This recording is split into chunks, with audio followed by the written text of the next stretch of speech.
but I think we've got some guys that are as good as anybody in their position in the country. I'm not trading Marquis Siegel for any other safety in the country. Jordan Riley's a name that people don't know a lot yet. I'm probably not trading him for a lot of people in the country. There's not a lot of people I would trade for Jacob Parrish at corner. I mean, there's a lot of guys like that that I could keep naming that, probably don't get the credit that they deserve for how good of players they are.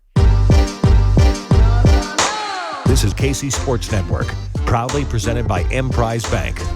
Hello and welcome to another 3 Maw Pod. I'm Cole Manbeck, hosting the show solo today. I know John and DY are disappointed they couldn't make it because they'd love to be able to talk to our guest who's on the show today. K-State defensive coordinator Joe Klanderman is with me today to talk K-State football as we are just days away from the start of fall camp kicking off. Or Coach, do you even call it fall camp anymore? I mean, it feels a little weird. You're from the upper Midwest when it's 90 to 100 degrees in August. Is fall camp a thing, or do you just call it training camp? No, it's fall camp. There's still a certain stigma that comes with the words that you're not going to get any sleep. You're going to be sweaty most of the day. Yeah, it's fall camp. It'll always be fall camp. When I hear fall camp, I think of two-a-day practices back in my high school football days. Well, hey, this is year 6 for you at K-State. 5th year as the defensive coordinator. Does it feel like you've been in Manhattan in this program this long? Man, time flies. It's crazy when you look back at the evolution of how many things have changed in that short amount of time, and you look back at how much younger I used to look 6 years ago than I do right now. There's a lot of stressful days in there, but it doesn't. Things just fly by. Just like the month of July here has flown by. Those 6 years have come by in a flash. Well, you still look plenty young to me, Coach. And before we get into talking K-State football, I'd love to dive into your background a little bit. I loved listening to the interview you did with Tim Fitzgerald a few weeks ago and was fascinated hearing your story. And for folks who don't know, you played on the defensive line for Minnesota State from 1997 to 2001. You started 3 seasons there. Got a job as the defensive line coach eventually from 2002 to 2004 with your alma mater, then became the defensive coordinator in 2007 to 2013. Go to North Dakota State. You're on the staff, helped lead them to 4 national titles, part of the coaching staff that led them to 4 titles in 5 years. And I heard you tell Fitz a story about as you were trying to work your way into coaching, you taught bowling, you helped while helping to coach football, you taught billiards, you taught racquetball. I did them all. I had several there through the years. My original was bowling. I got to be decent at bowling because I wasn't a very good teacher. But, a lot of times what I would do is I'd cut them loose and then I'd go over to lane 12 and I would throw. And we'd go for 50 minutes or so. And then when they wanted to leave, they would leave. And but anyway, so I did bowling, I did billiards, I did racquetball for a little bit. I did, what do they call it? Fitness activities, something like that. Tennis. One summer I did tennis. Yeah, man, I had run the gambit on different ways to make a living there for a little while. Well, you said you worked at a factory during the day. You bartended at night at one point in your career. I mean, you're a guy that's really had to grind to get where you're at today. So for folks who don't know, could you tell them a little bit more about your roots prior to K-State and how you've gotten to this point in your career?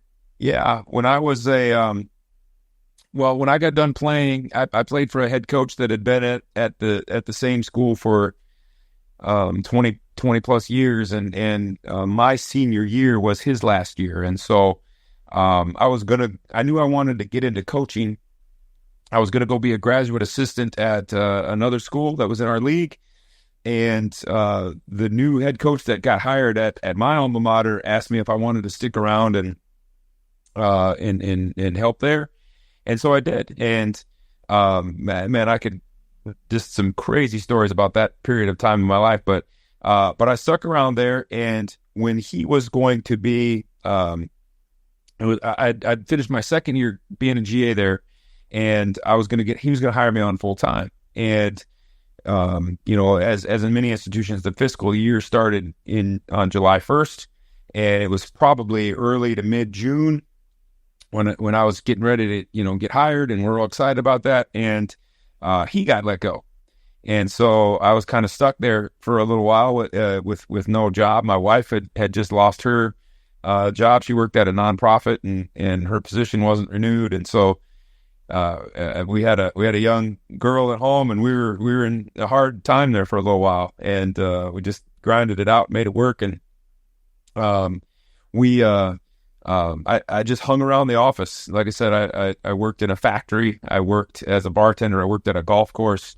I had a lot of ways just to try to put some food on the table. I know for a little while there, embarrassing to say, my wife and I, we got into this thing where like these mailings, we would lick envelopes. And if you just had to seal the envelopes, you stuff them and you seal them, and then you bring them back to this person who picks them up. And, we got like a dime for every 10 envelopes that we licked. So, we did that for a little while just to make it. And I would hang around that football office during the day, just for no money, nothing other than maybe hoping somebody would notice me, and the new staff did. And that's how I got into some of those human performance courses that I was teaching, is they kind of worked with the human performance department to help make that work for me financially, so that I could do some football stuff, and that parlayed into a full-time job, and then it just kind of has gotten better and better from there. So it's a long story, and it could get a little bit more detailed than that, but that's it's fun. I have a ton of respect for your story and your background, Coach. I could talk to you for hours about that, and I think everybody really respects and appreciates the grind that you went through to get to where you're at now. We're thrilled to have you at Kansas State, but because of that, I do want to jump in and talk a little bit about your time here at Kansas State as well. And you guys had quite a bit of success in your first year defensively at K-State, but Scotty Hazelton, who was the D coordinator year one, leaves for Michigan State.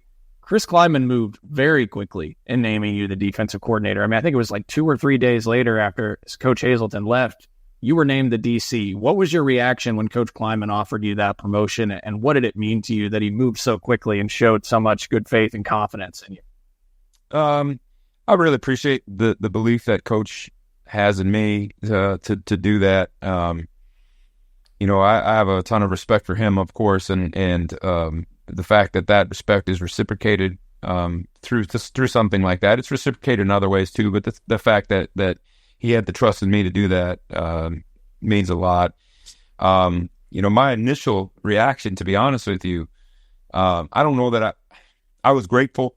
That's for sure. I don't know that I was really surprised. I was kind of more like, okay, what needs to get done? What can I do here? How can I, who are we going to hire as a linebacker coach? What am I, my thinking was just let's get going. And that was a little bit of a strange time to make that transition, because it was COVID and all that stuff going on also. So that was a hectic couple of months there.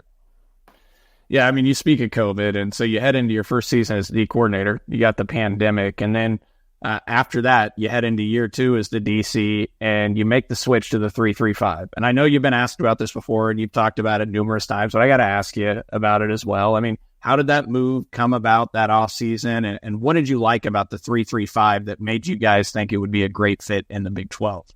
Yeah, if I had a grease board, I would show you. I just showed some recruits an hour ago, but the Big 12 is still, but it certainly was maybe even more, a huge RPO league. That's what runs the whole thing. And when I say RPO, everybody knows, run pass option aspect of it, but I'm talking about the Big 12 is so advanced. Some of the RPOs are down the field passes. It's not the run bubble. It's the, run and throw, down the field routes. And so it really stretches you as a defense, and it really makes it so you can't be right. And when you're in a 4-down structure, you either have to have good enough players to play man on all those things and feel confident that you're going to win those 90% of the time, or you're going to have to be junking things up consistently and into a bag of tricks and changing things every week so that people don't ever catch on to what you're doing. And we didn't feel like, as we looked at the defenses that year after 2020, I don't know where we finished in the league that year, in the middle, 5th or 6th or something. It wasn't very good. But the teams below us were really talented teams. it was like TCU and Texas and Oklahoma, teams that had really good players. But while the teams at the top of the league were Baylor and Iowa State and, just talking on defense, and the common denominator was the teams at the top of the league were 3-down teams, in particular 3 high safety teams. And the teams at the bottom were all 4-down teams. Because when you're in the RPO world, if you can make those reads really easy for the quarterback, man, you're going to struggle, especially if it's a good quarterback. And so sometimes it's just as easy as I'm going to read that overhang player. And if he steps into the run game, we're throwing it. And if, or I'm going to read that safety. But when you're in our 3-3-5 structure, we can manipulate pieces so many different ways that it's really, really hard to say, I'm just going to read that overhang player, or I'm just going to read that safety, because that safety might trigger. But who's to say that the safety in the middle of the field isn't going to slide right over and replace where that guy was? And as a quarterback, you can't see it all. You can just see, your vision is, is that. I mean, you got to catch the snap, you got to do all those things. You can't see everything that's going on. It's easy on TV to look at it like that, but when you're in your face mask, you just see this. And so that structure gives us the multiplicity to be able to effectively make teams either run the ball or throw the ball. And that just simplifies the game so much for us. And so we're dictating to an offense what they're going to do rather than having them dictate to us. And that was the major reason for the change. It wasn't personnel, it wasn't recruiting. I think we can recruit to a lot of different systems, especially at a cool place like K-State. But I think that because we really weren't tailored to fit that. I mean, we didn't have the right pieces. A lot of times when people think 3-down, you're thinking about these 6'3", 280-pound defensive ends. We didn't have those. We had 6'4", 240-pound defensive ends. And, we were built like a 4-down team would be built. And so we had to manipulate a lot of different things and gunk up a lot of different things until we were able to recruit to maybe what we more wanted to be. And we're still in the process of doing that. That's not something you can just change overnight. I guess it is if you want to get rid of a bunch of guys and start fresh, but we didn't want to do that. We had a lot of good players in that defensive end room, and so we tried to still maximize their strengths while we changed what we're doing in the back end. So it was not an easy deal. Well, and I know recruiting wasn't easy either at that time with the pandemic. I mean, you didn't have game film on a lot of these guys that you're trying to get to go out and land. I mean, you're relying on Zoom calls. I'm sure we struggled. Our 2020 recruiting class was, I don't know the numbers on it off the top of my head, but it was, we had a lot of misses, and I don't think we were unique in that. I think there was a lot of schools that were like that year. But our biggest problem is, at this level, recruiting is so far ahead.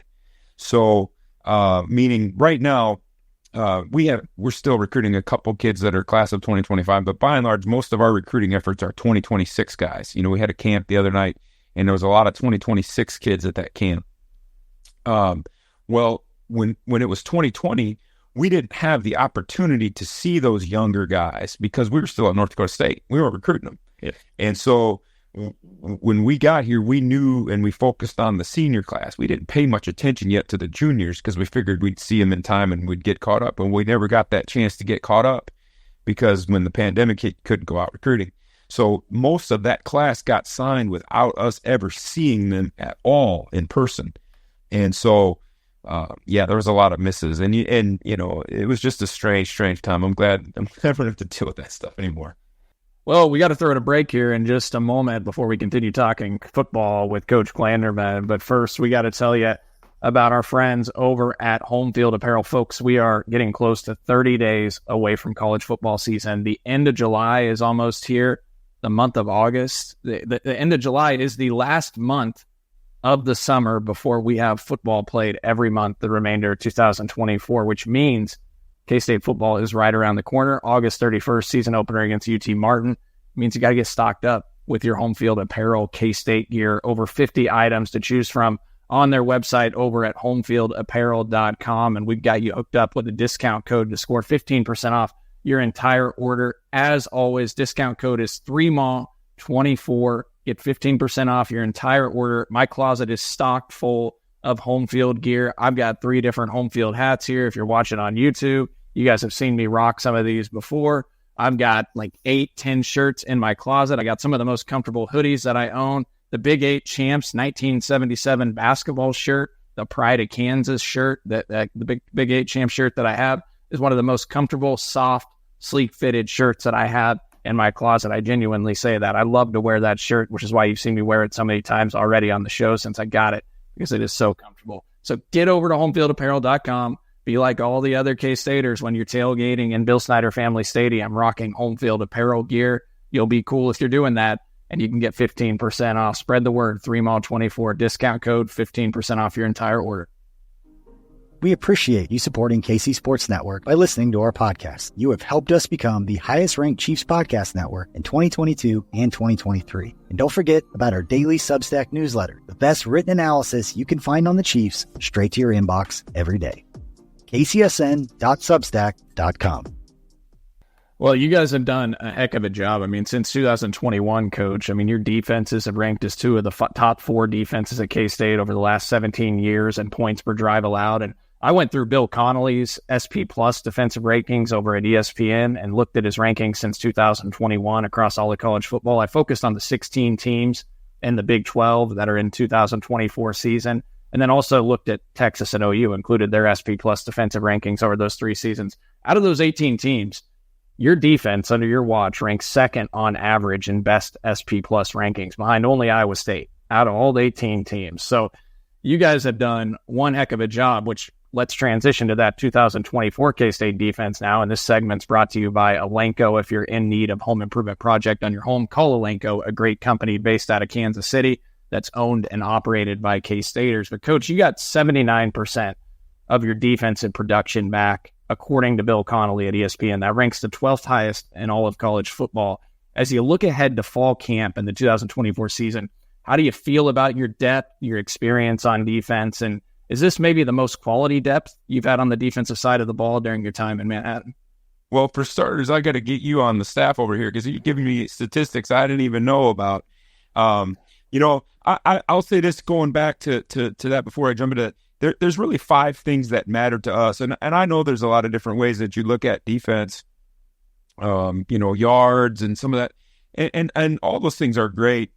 I think the 5 things that are really important to us are, number 1, turnover creation.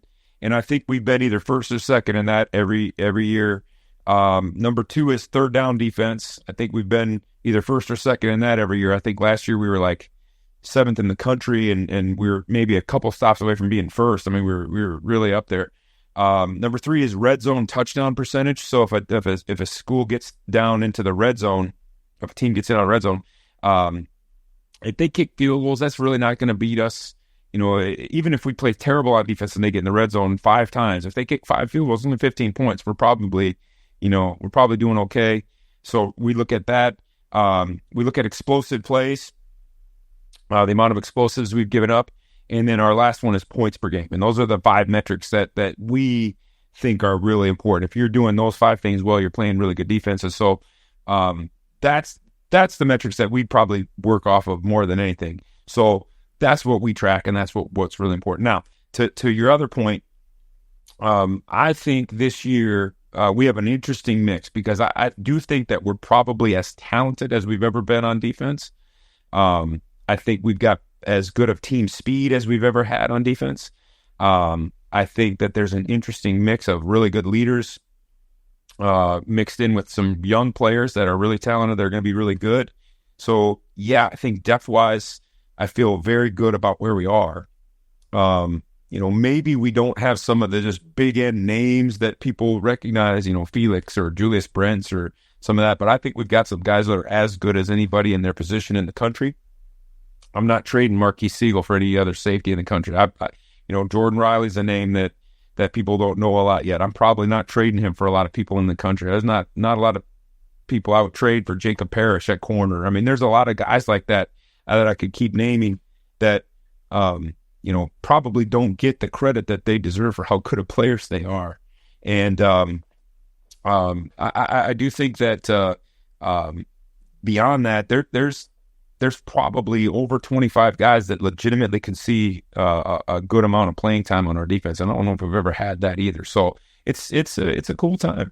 Well, I mean, as I think about your naming names there, Coach, and I often do this too, like I'll forget a name when I try to name names because you guys got so many guys in that secondary that are talented. You mentioned Parrish. You got Keenan Garber back for a year 6. I know that was a huge decision to get him back as well. You got BJ Payne at safety going into year 3 of playing time here. You got young guys like Jack Fabris, Wesley Fair, who are redshirt freshmen, Steiger at safety, in addition to Colby McAllister. And, you mentioned Jordan Riley, Siegel. I mean, I could keep going down the line. I'm not even naming the talented redshirt freshmen, Kenigel Thomas and Donovan McIntosh. And, you got Justice James. I mean, how do you assess the depth of the secondary? Yeah, I mean, and part of it is, we've got to find roles for them all. I if they're good enough to play, we want to play them, and that sometimes that's a blessing and a curse a little bit, we have depth to be able to do some things, but somehow you've got to be able to delineate who's one on the depth chart, who's 2, and there's a lot of guys that are going to play, but at the end of the day, the guys that are going to get the lion's share of the reps in the games are going to be the guys that are making plays. And we really, and something that I talk to our guys about all the time, there's really 3 things that determine playing time. Number 1 is, do the coaches trust you? When I put you out there as a safety, when Coach Tui puts you out there as a nose, do we trust that you're going to do the right thing? Do we trust that you can get the job done? Number 2 is, do your teammates trust you? Because there's a little bit to that. If I'm a Mike linebacker and I look to my left and I see Austin Moore gives me a sense of comfort because I know he's going to do the right thing. He's probably going to help me do the right thing. When I look to my left and I see somebody else that maybe doesn't have that experience, maybe it makes me feel just a little bit more uneasy about just how everything's coming together. So you got to earn that over time. Do your teammates trust you? And then the third one is, do you make plays? When you get opportunities, I do the best I can on defense to try to eliminate one-on-one situations. If I can get 2-on-1s, that's what we're trying to do. But inevitably, there's going to be one-on-one plays that need to be made. It might be a tackle. It might be playing man coverage. It might be a one-on-one rush. And in those one-on-one situations, are you winning? And those are the only 3 criteria that matter. It doesn't matter to us whether you're a scholarship guy or not, whether you're a senior or a freshman. There's no politics in it. It's just who's can do those 3 things the best. And that's what we've got fall camp to figure out. And the beautiful thing is, and knock on wood, I hope this doesn't happen, but if somebody has to get their appendix out, in prior years, we might have been in dire straits, and we might have had to work some magic around some different things to make things happen. And this year, I don't feel like we have to do that. I think at every position, we've got some degree of depth, and I think that's going to go ahead and prove itself here in the next couple of weeks. Well, speaking of depth, D-end.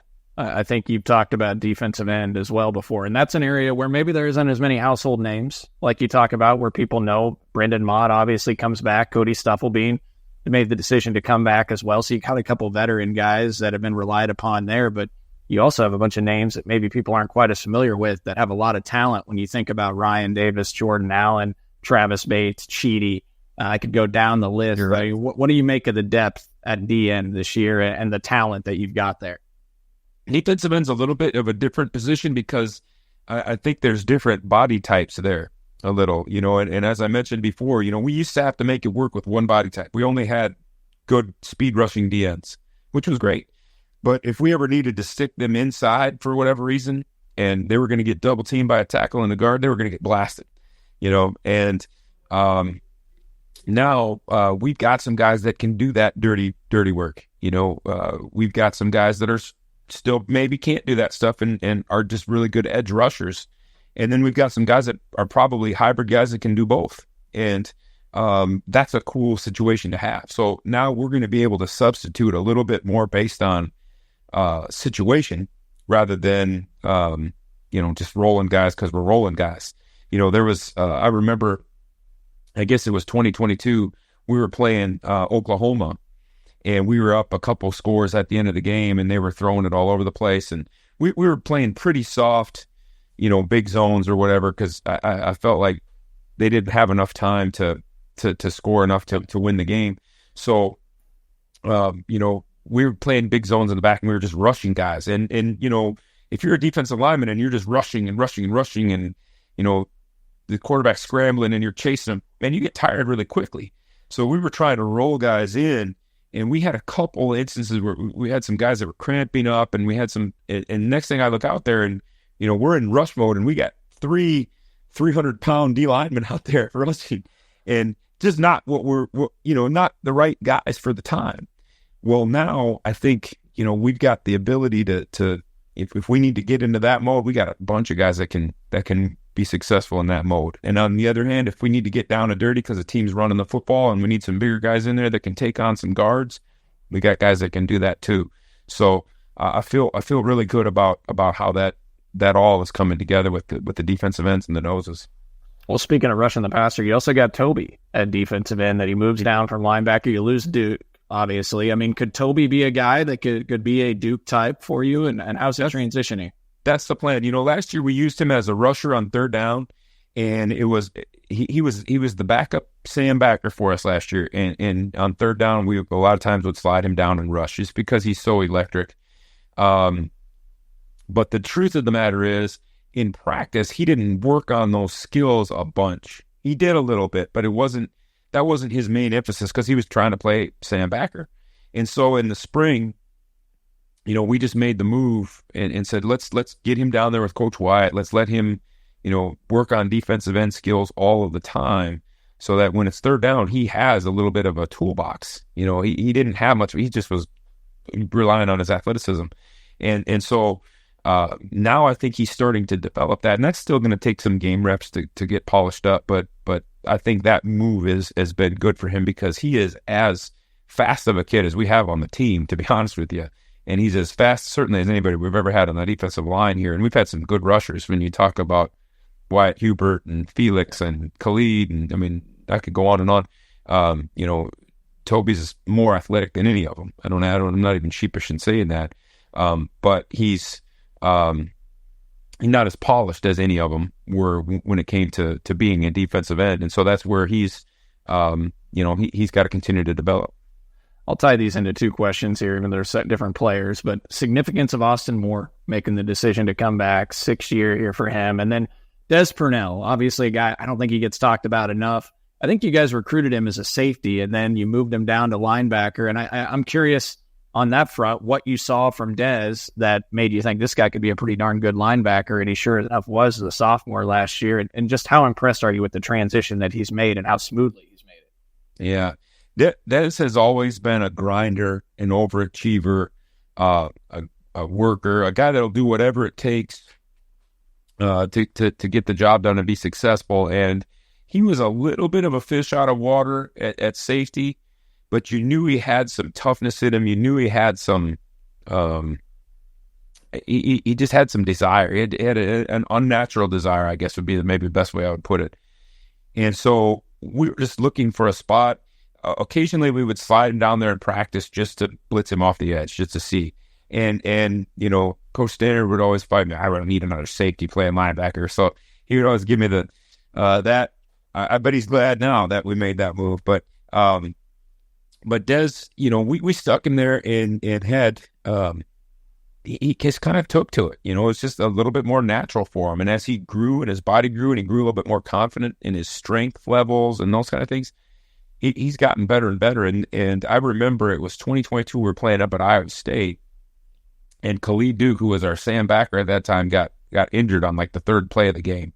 And what was worse was we had this whole game plan that was pretty much designed around Khalid. I mean, we had a lot of things for Khalid that were special that week. And third play of the game, bam, he's done. So Des went in there and had to play the entire game. He didn't really have a backup at that time. And so he went the whole stretch. And that was kind of the first time where we're like, this Des Purnell is a pretty dang good football player. And then as that year went on and on, he got better and better and more confident. And then, last spring and then into, of course, last year, he's become a guy that's, again, another guy that I wouldn't trade for anybody. Now to Austin's the stabilizing force, I think, of a lot of things that we're doing, in particular up front. just his experience, his leadership, his wisdom in our package and what we're doing and how to go about your business. Incredible. And I cannot be, it's so excited for him to come back and again, just another grinded out classic overachiever K-State guy. I mean, if there's a guy that exemplifies everything a Wildcat should be, that's the one. And he's, I'm excited for his year. I know that he's been in this boat, I guess last year, because he had the opportunity to come back. I'm not sure he had a year ago at this time. I'm not sure what he was thinking. But I think I know he really enjoyed playing with Daniel Green, and I think maybe kind of thought those two would ride out in the sunset together. And then when Daniel missed most of the year, it may have changed things. I'm not sure, but I think he feels like we have a good team coming back. I think he has some unfinished business, and I'm glad we got him. Yeah, definitely. A couple more questions. I'll get you out of here, Coach. You've been very generous with your time. So linebacker still on that topic. Asa Newsome, health, how is he doing? And then you guys add Marenko out of the transfer portal. And I know you wasn't here for spring ball, so I'm not sure how much you've seen of him yet, but maybe what do you like about Marenko? Well, for starters with Marenko, any time that you've got a guy that's a captain, and I don't care if you're the captain of the burger line at Hardee's, I think you've got something to you. And he is, he was a captain at an FBS program, and so to get that, I'm really everything he's shown us. He's going to fit in perfectly here. He's a really good athlete. Again, we haven't seen him with pads or anything yet, but it matters to him. It's important to him. I think his movement skills are really good. We have seen him work out, and so that stuff is. As soon as he gets comfortable with what we're doing, I think that's going to click for him, and I think he's going to be a major contributor to what we're doing. Asa has been doing everything. ACL injuries are tough because there's the point in time where the doctor says you're good, and then there's the point in time where you're not thinking about it anymore. And I know that the doctor, he's good, he's cleared, he can do everything, he's got no restrictions, he looks good when he's running around. There's going to come a point in time at some point this season where he's going to be mind-free, where he's not going to have that, where he's going to make a cut, and then he's going to look back after the play and be like, man, I just did that. I was running full speed that direction, and I changed and went full speed that direction, and I didn't even think about it. And once he does that and gets over that mental hurdle, and that stops being forefront on his mind, man, yeah, he's going to take off. I'm not sure he's to that point yet. I don't think anybody would be. I think that's something that he's just got to go out there and get on the grass a little bit.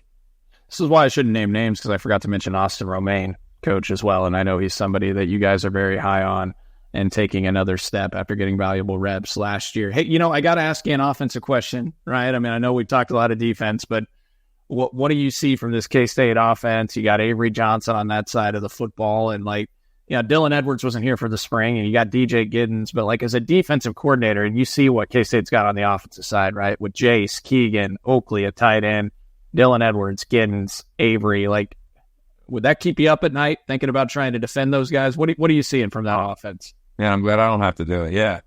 I'll say this. Dylan Edwards is going to be a problem for people. He's electric.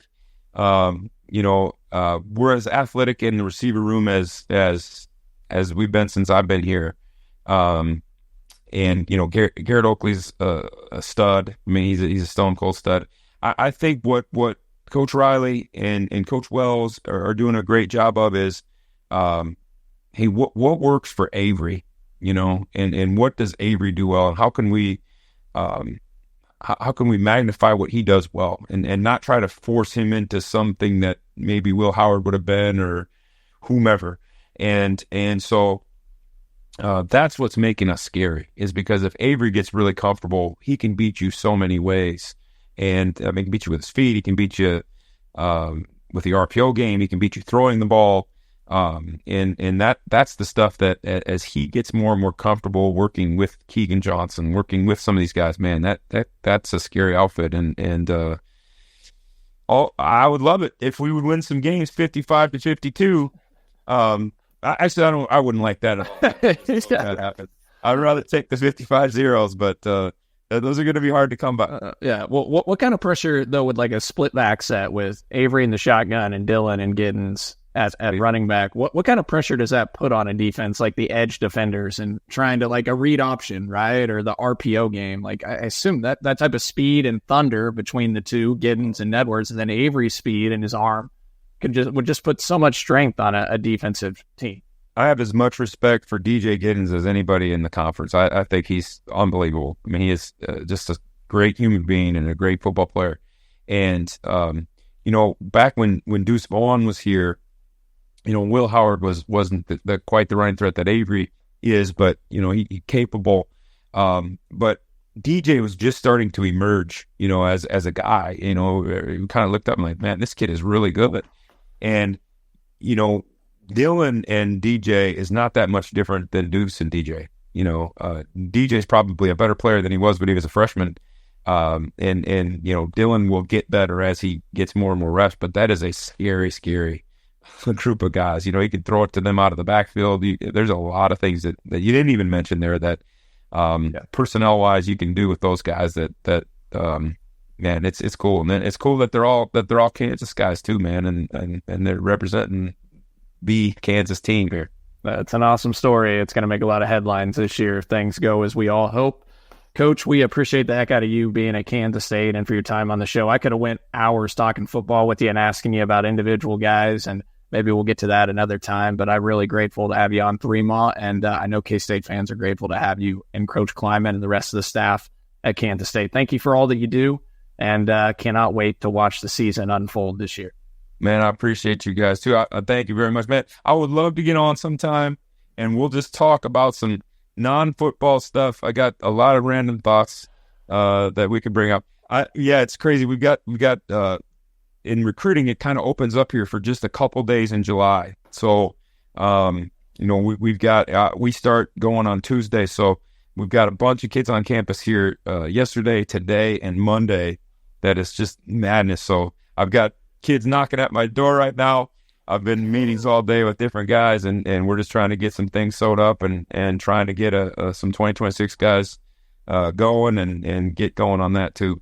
The life of a coach these days. I don't know how you do it, Coach. Hey, if you want, you can just have those guys come join. We'll do an interview right here. I'll try and help you sell them on K-State, and why they should choose Manhattan. Not sure the legality of that, but I'll look into it. Yeah, I think that's probably a violation. So, all right. Well, thanks, Coach. Appreciate you. Thank you so much for your time. Thank you, guys. See you in the fall.